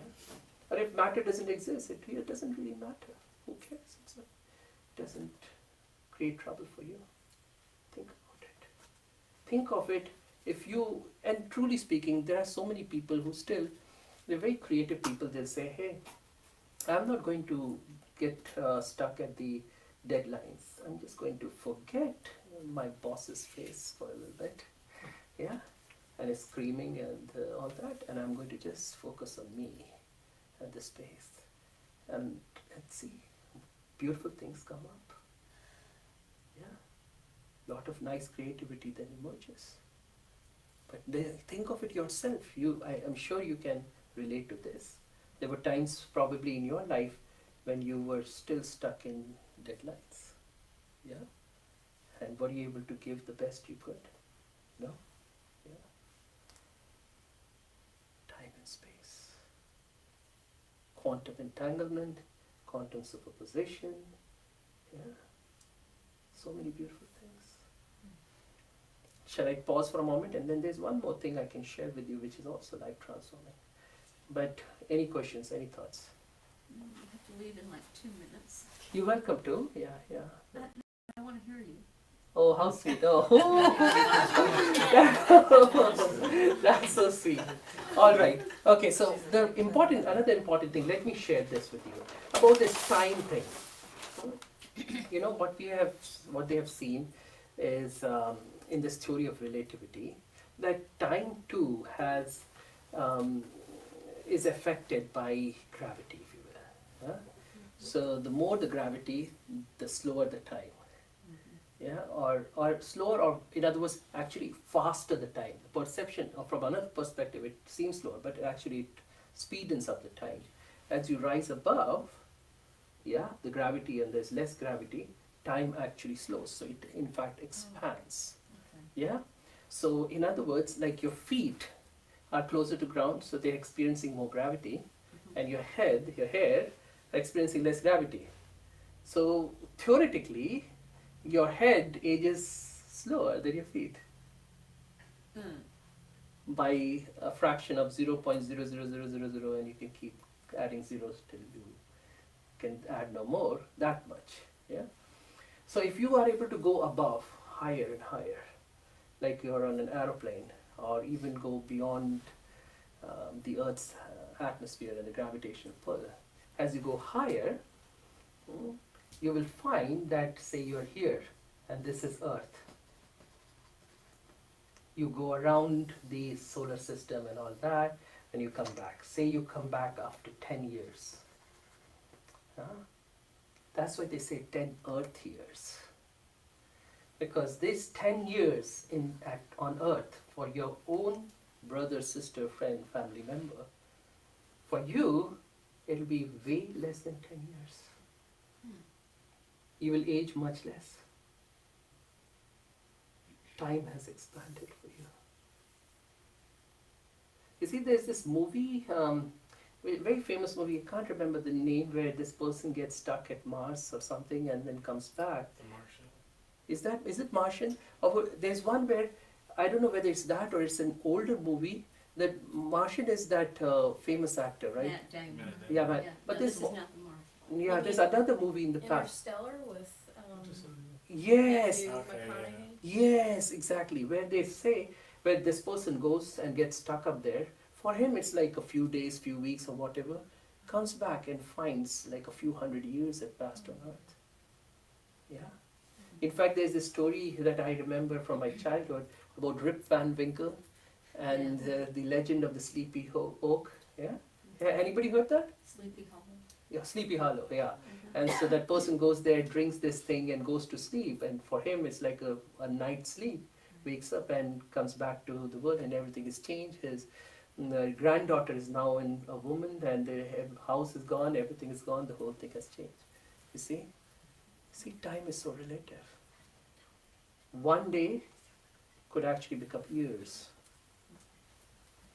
So what I'm trying to get at is the higher you can rise above the gravitational force, the more time expands. You can't physically go, yeah? Unless you have some good friendship with Elon Musk.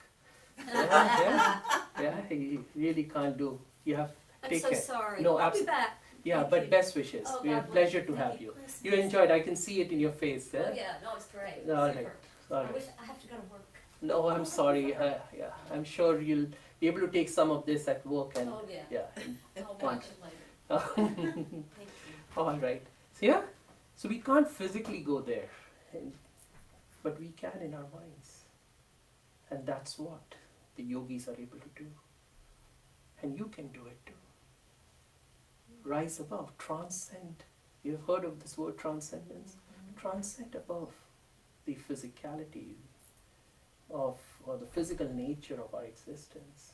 As you rise higher, higher, and higher, think about it. Time will begin to expand for you. So for your boss it is 2 days. For you, it could be few weeks.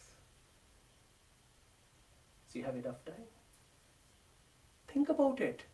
The practical, it's not, I'm saying this, I'm trying to bring this to as simple terms as possible. And that's actually practical. This is the practical application of quantum physics in our day-to-day lives. Think about it. For your boss, it will be an hour, and for you, it will be a few days. For him, it will be a week, it will be a few months for you. Just think how much you can perform, how much creativity you'll be able to express now that you have allowed time to expand. Yeah? Agreed? So to sum it up, one important thing, that we are the ones who create reality. We affect matter, the observer effect. Time and space, or anything for that matter in matter, is very relative. And you can transcend all of these and experience whatever you want to experience for yourself. In the quantum field, you can be whoever or whatever for as long as you want, whenever you want. End of the story. You can be that. The choice is yours.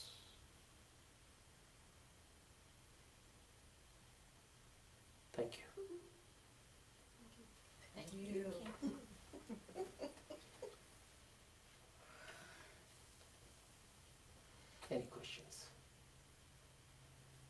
Any thoughts? Any comments? Yeah. Surprise. No, we'd love to hear from you. That's what I don't want it to be one way, anyways. Not trying to be a know-it-all by any No, no, stretch, no. But again, these documentaries I talked about, they bring together a lot of what you're saying, and Yeah. that's the reason I know this is because I Please. watched them so many times. But to encourage you and you as to what you were saying about having the way that you're reacting, eventually what you will literally physically do is reprogram your neural net patterns, and you will, the different electric impulses in the brain, and you will like, it's tunneling new paths, it's building new roads, it's expanding bridges, Yeah. and you will eventually get to the point where you will go there instead of going over here where you used to go. Yeah. And for me also, I have learned over the course of the years, and trust me, it's every day I have to think about it, but over the course of the years, it's been a language change for me, the way I express myself. I don't say things like, don't let me forget to. I will say, help me remember to.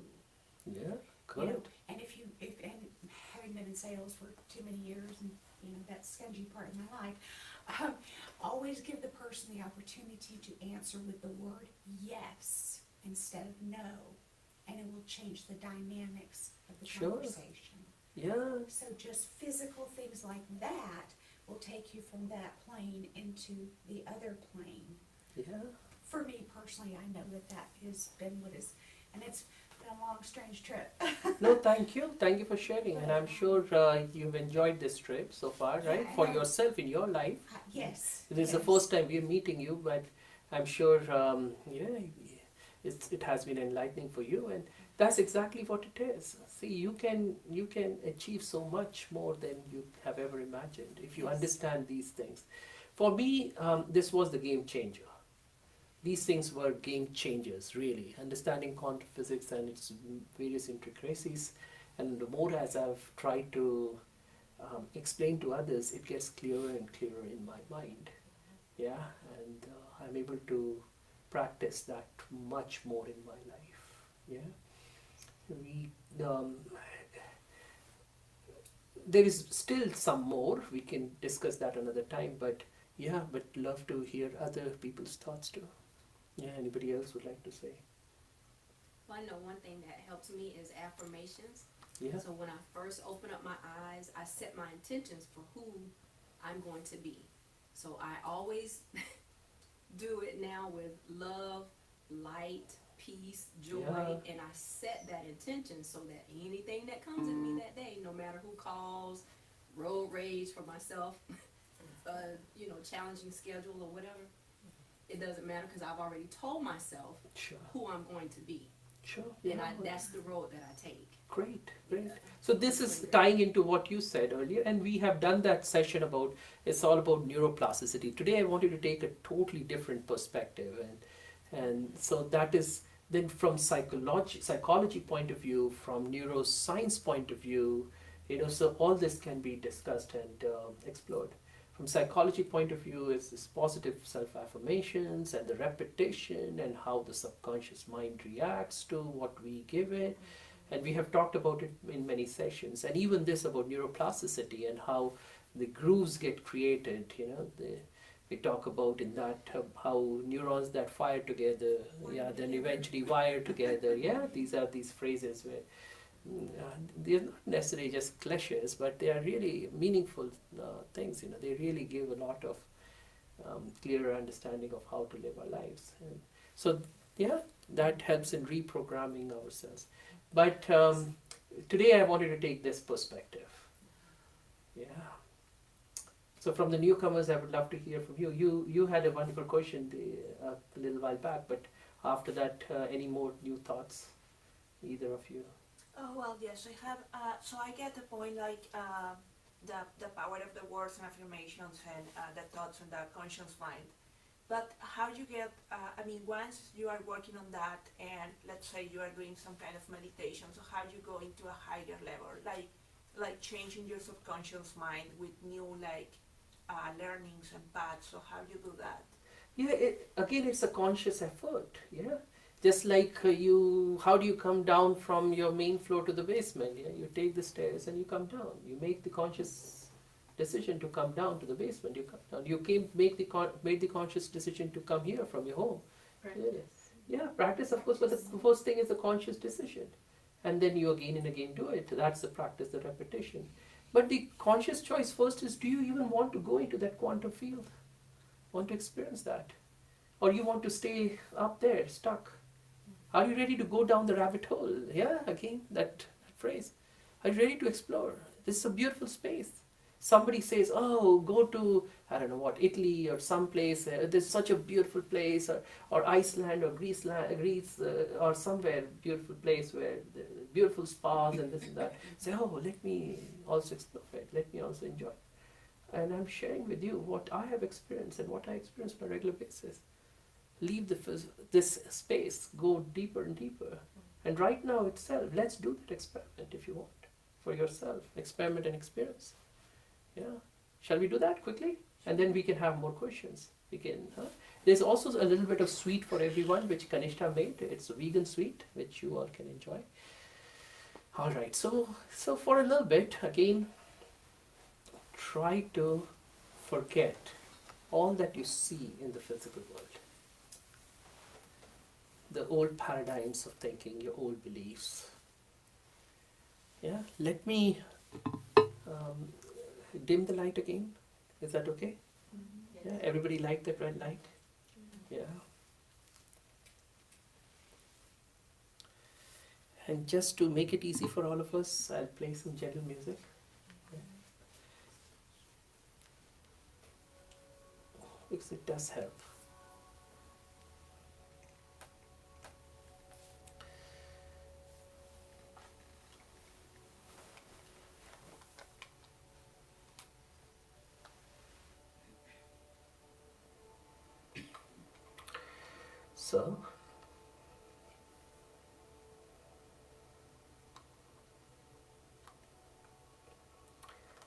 So for a little bit, take a step backwards.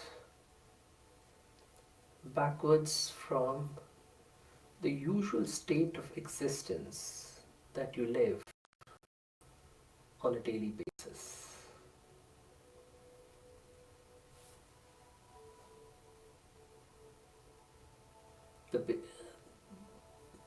How you introduce yourself, who you think you really are,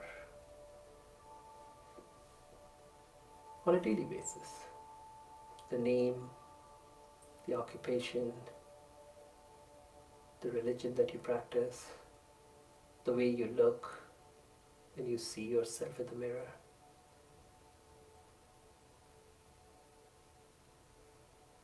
Step back from all of that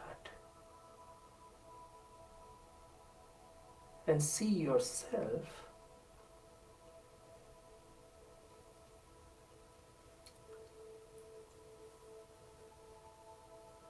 as a cluster of molecules.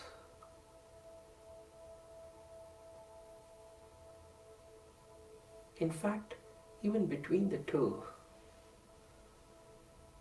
if you ask a doctor or someone in healthcare, you have skin, you have tissue, soft tissue, and then your muscles, then your bones. So there are different layers of even your body.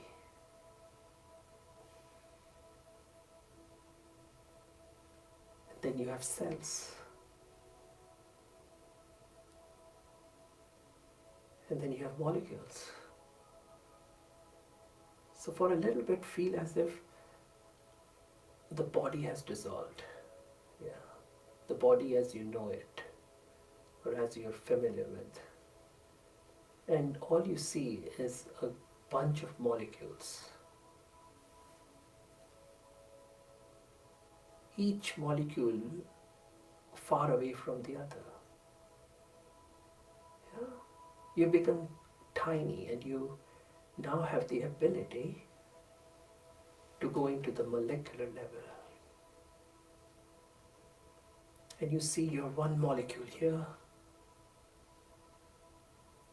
and then the there's a lot of distance, and then you see your other molecule. And now you're getting smaller. And see yourself entering inside the molecule.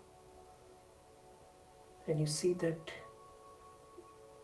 you're merely a bunch of atoms. And you become smaller and smaller. And you see these atoms are so far spaced from each other.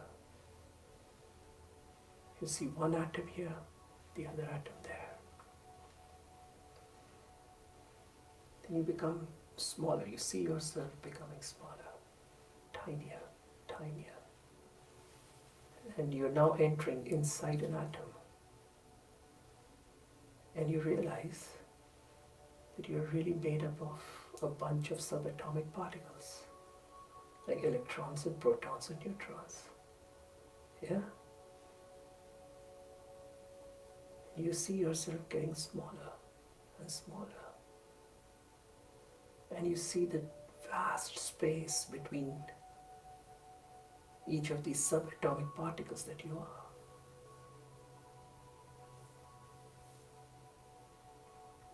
And as you look at these subatomic particles, you see them coming in and out of existence. One moment they're there, the next moment they have disappeared.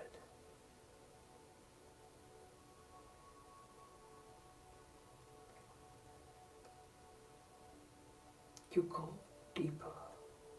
You're beginning to become smaller, smaller than even the subatomic particles. And you suddenly find yourself in this infinite space filled with information, filled with energy. And that space is actually red colored, golden red colored. In this space, there's really no matter.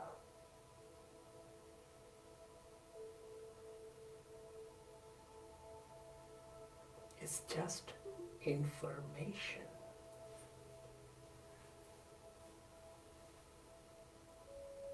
In this space, you find yourself connected to everything and everyone around you. The entire universe.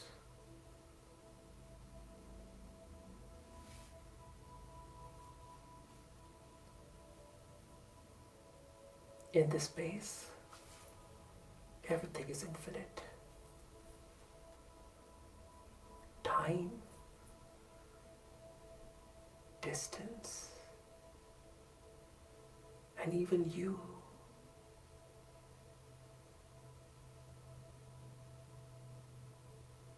See, you have entered into the space which is filled with infinite possibilities.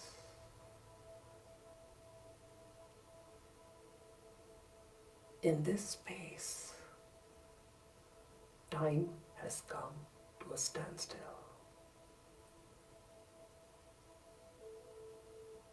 In this space, you can truly be whoever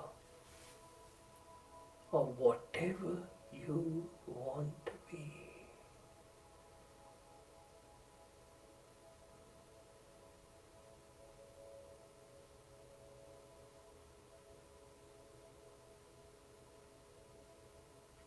So ask yourself a question. Who do you want to be? What do you want to see yourself be?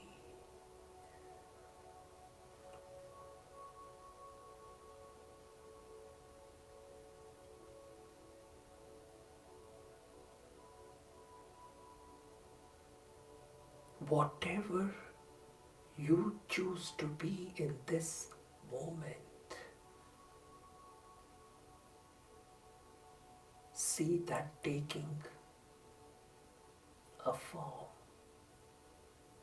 for you in this space. See the wave of possibilities, infinite possibilities, beginning to collapse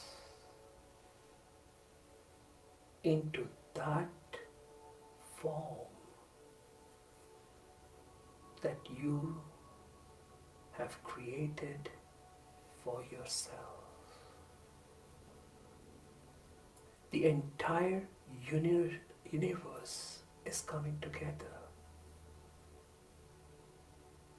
All the energy, all the information of the entire universe coming together in this moment to create the person you want to be.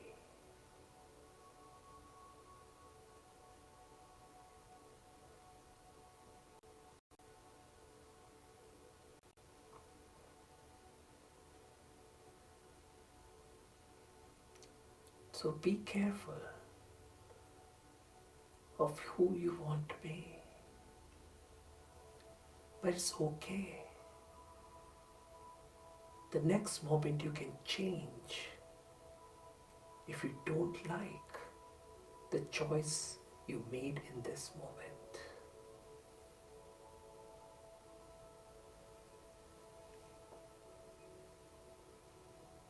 How does that feel?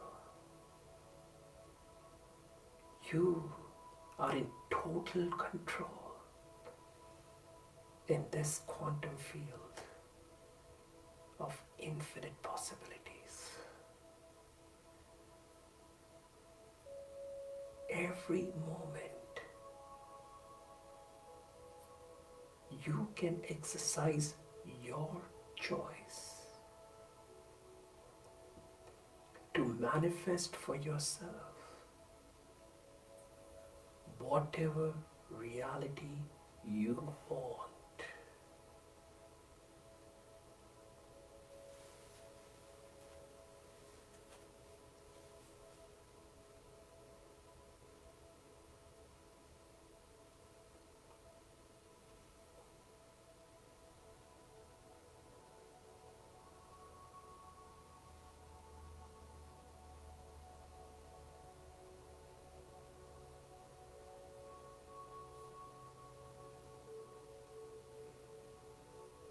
See, in this space, it's as if you have transcended the physical world.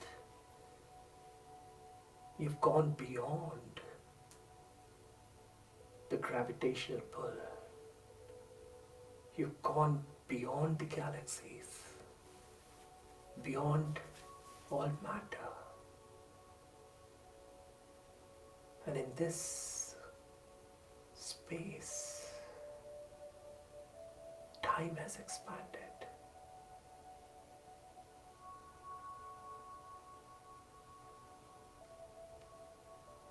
You are no longer governed by the law of physics which work on earth on a regular basis. You've entered into this beautiful space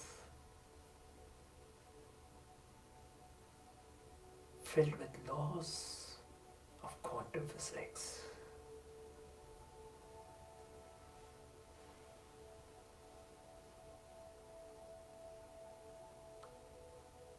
Again, in this space, you can be whoever and whatever you want to be.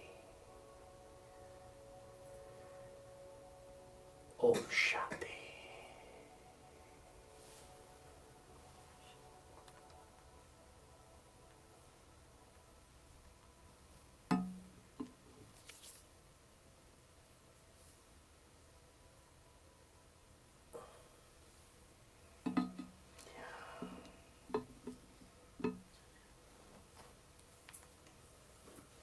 If you can wait for a minute or so, you'll get the sweet. Yeah, and the blessing. Yes. But if you need to leave, please feel free to leave. All right. Everybody had good experience. Learned something. Yeah. Any last minute questions? Any last minute thoughts before I run up to get the sweets? Yeah. Made a lot of sense right away. Good. I love to see if this really changes your life. So let me know. Yeah, how this works. And if you have questions as time goes on, please feel free to ask me. And maybe in the comments or whatever, you can ask questions even on Facebook or YouTube, and I can respond to them. But we do plan to do this session again, similar things or even deeper things, and you're welcome to attend that. Every weekend we do it. Next weekend, stay tuned. My request was that there is like a contact information book there. Those who have come here for the first time, please put that information there so that we can keep you posted about these events. We don't call you unnecessarily. We don't do all those things which others would do. But we'll put your information in Eventbrite, and so every time we have an event, the email will go out and you will come to know. If you want to be friends with us on Facebook, you're welcome to be that. Then you will keep knowing what's happening as well. Okay? Om Shanti. And Om Shanti, what it really means is, Om means I am, Shanti means peace. It's again, you are making that conscious choice of being peace. Out of those infinite possibilities, I'm total peace. That's a conscious choice. And when you do that, when you make that choice, reality manifests as peace for you. Yeah.